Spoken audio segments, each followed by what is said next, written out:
Hi guys! Welcome sa ating bagong lesson. Ito ang kanto ng shuffle. Usapang kanto tayo ngayon.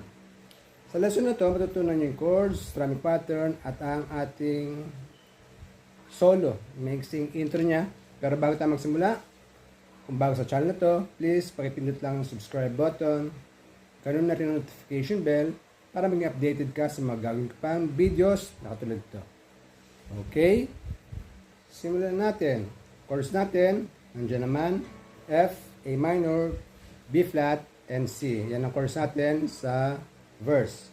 So, ang kalapit niya, down, up, down. Tapos may slash parenthesis na up.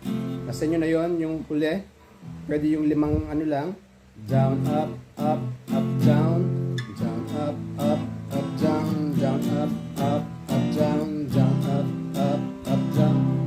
Pero pwede yung may isa pang up. Okay?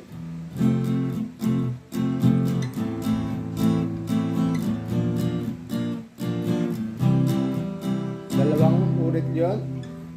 Okay? Sa mga beginners, ito na. Sabay na. Down, up, down, down, up, down, down, up, down, down, up, down, down, up, down, down, up,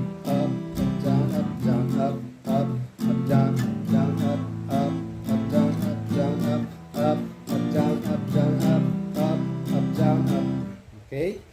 So, paulit-ulit lang yon sa lahat ng verse niya. Ganon. Tapos yung sa chorus niya, chorus ay A minor at saka B